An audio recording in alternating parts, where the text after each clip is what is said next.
on the show, we have a very exciting guest for you this evening. Emperor Augustus. Now, your emperorship. I asked you here today because of your recent adventures at Actium. From what I heard, your enmity with the late Antony, may Pluto take pity upon his soul, has been quite some time in the making. Is it true that you two have never gotten along? Yes, you could say that. Even before our beloved Julius died and was brutally assassinated, there was a lot of tension between me and Antony. And what was the instigating factor in this tension? Jealousy. Oh, jealousy. How intriguing. What was the cause of this jealousy, would you say? Antony was always really, really bitter that Caesar had made me his heir and had cut Antony out of the will. I always knew that Antony was jealous that Caesar hadn't adopted him. Are you trying to tell me that all of the conflicts between you two were really purely the result of a childish jealousy over a battle for Caesar's attention? Watch what you say. I have the Praetorian Guard right over there.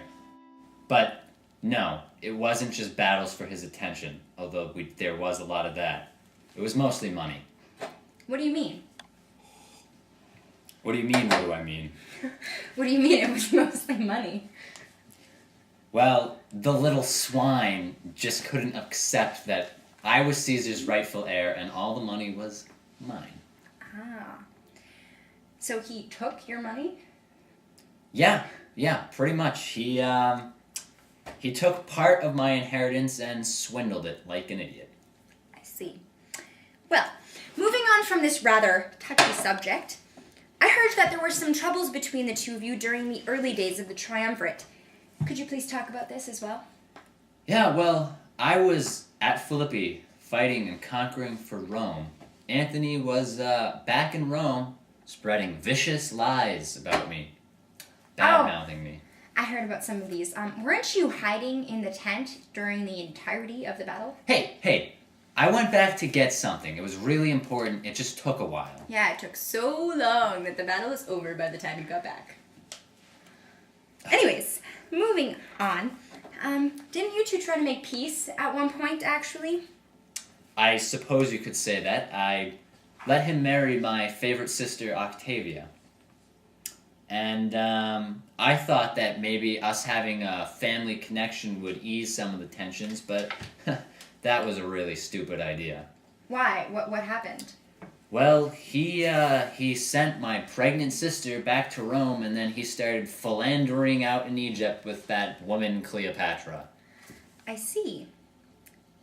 Wow, that wasn't very nice of him, was it? Nope. No, it was not. Anyways, is this the same Cleopatra that was the mother to Caesar's child? Yeah, she got around, to say the least.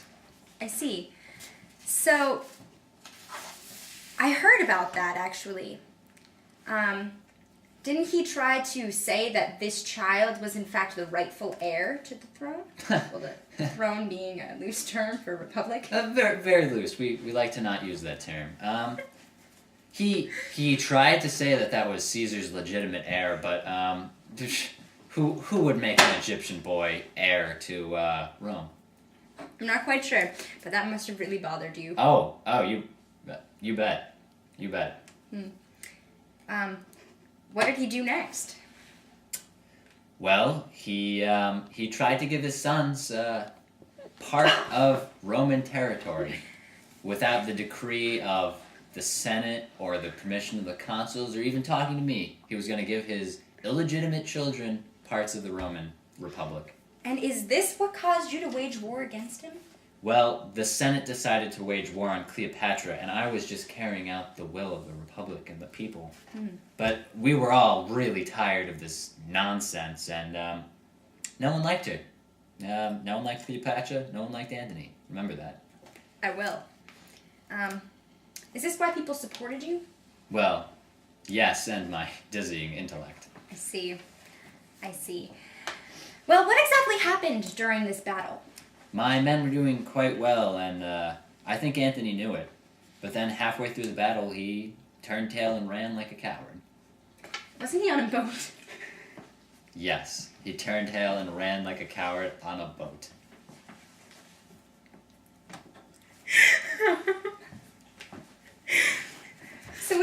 left? He turned his boat the other way. I don't know. Cleopatra. All right. Cleopatra left, and he went after her too. And whatever happened to Cleopatra and Antony? We cornered them in Egypt, and they killed themselves rather than face the consequences of their actions. Well, that's pretty crazy, Augustus. Thank you for talking with me today. I really appreciated the time you gave me. No problem. It's been a pleasure. Next week, is Nero really crazy, or was he just creative?